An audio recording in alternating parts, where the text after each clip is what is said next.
Bonjour à toutes et à tous et bienvenue dans cette nouvelle vidéo de géographie sur la puissance commerciale de l'Union européenne. Nous structurerons notre présentation en 3 parties.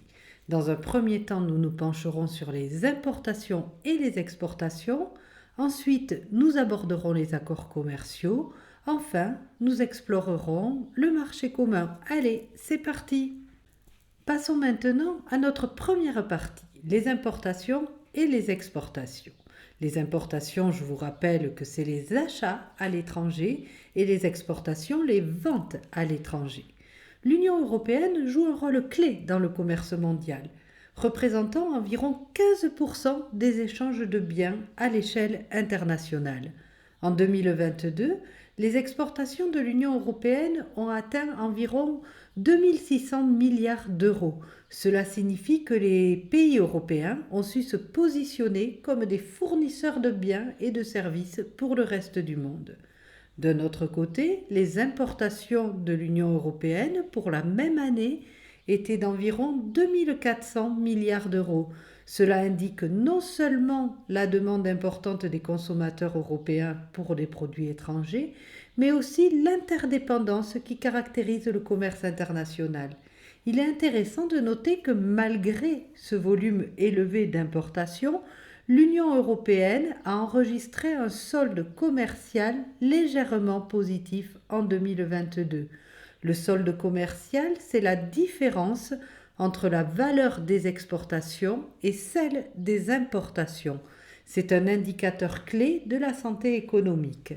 Un solde positif signifie que l'Union européenne exporte plus qu'elle n'importe, ce qui est généralement un signe de robustesse économique.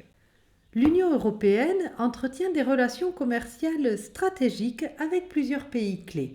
Les États-Unis, la Chine, la Suisse et le Royaume-Uni sont ses principaux partenaires.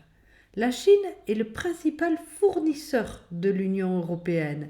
En effet, elle représente environ 20% des importations de l'Union européenne.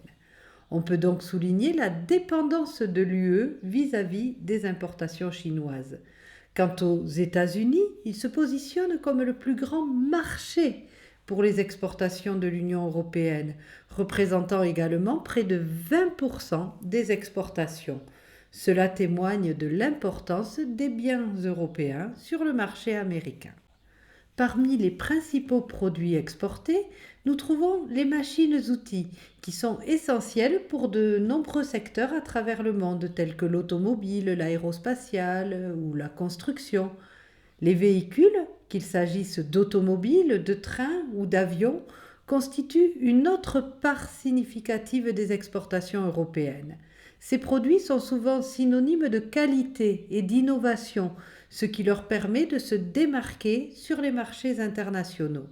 Alstom, que vous voyez sur l'illustration, est une entreprise française qui exporte du matériel ferroviaire et particulièrement des TGV. L'Union européenne exporte aussi une quantité considérable de produits chimiques qui sont cruciaux pour l'industrie pharmaceutique et d'autres secteurs, ainsi que des produits agricoles. Dans ce secteur, l'UE est le premier exportateur mondial de produits tels que le vin et les autres alcools, les fruits et légumes et les produits laitiers. D'un autre côté, les importations de l'UE sont tout aussi variées. Les biens de consommation tels que les vêtements, les produits d'hygiène et de beauté, les meubles et les équipements sportifs représentent une part importante des importations. Elle importe également une grande quantité de produits électroniques, notamment des téléphones, des ordinateurs et des appareils électroménagers. Ces produits sont souvent fabriqués dans des pays où les coûts de production sont plus faibles, ce qui permet aux consommateurs européens d'accéder à des technologies de pointe à des prix compétitifs. Enfin, l'Union européenne achète également des matières premières indispensables, telles que les hydrocarbures et les minerais, sans lesquels on ne peut pas vivre dans notre monde actuel et on ne peut pas assurer la croissance économique. Passons maintenant à notre deuxième partie, les accords commerciaux de l'Union européenne.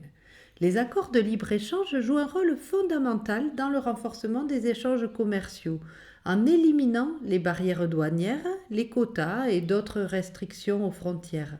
Ces accords permettent aux entreprises européennes de pénétrer plus facilement de nouveaux marchés, favorisant ainsi la croissance économique et la compétitivité à l'international.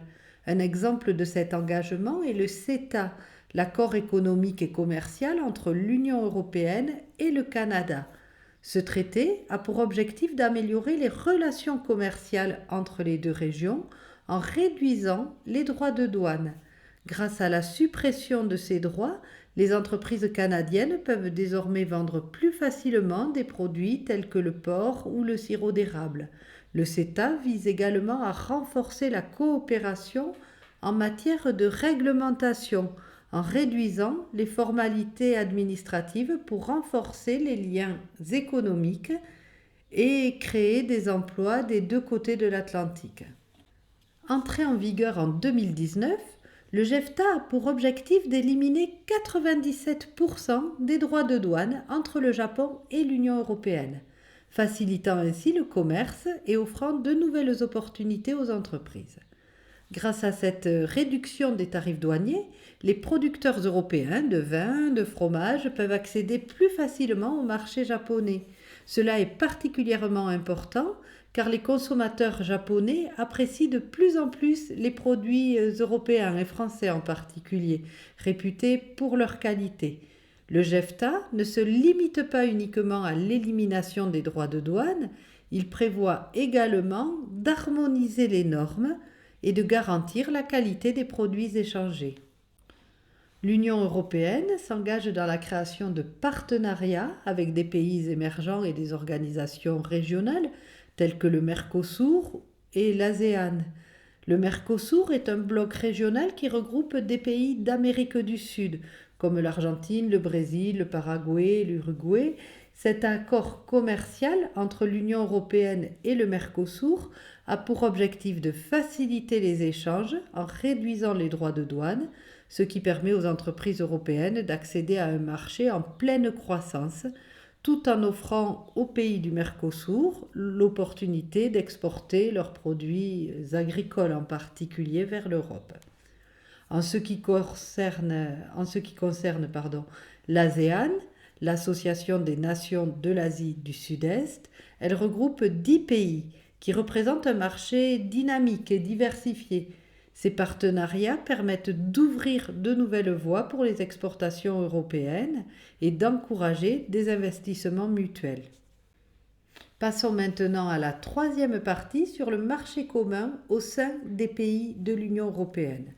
Le marché commun, qui a été établi par le traité de Rome, permet aux entreprises européennes de bénéficier d'un accès à un marché aujourd'hui de plus de 450 millions de consommateurs. Le marché commun favorise la libre circulation des biens, des services, des capitaux et des personnes. L'accès à ce vaste marché offre des avantages considérables aux entreprises. En produisant pour un marché plus large, celles-ci peuvent réaliser des économies d'échelle.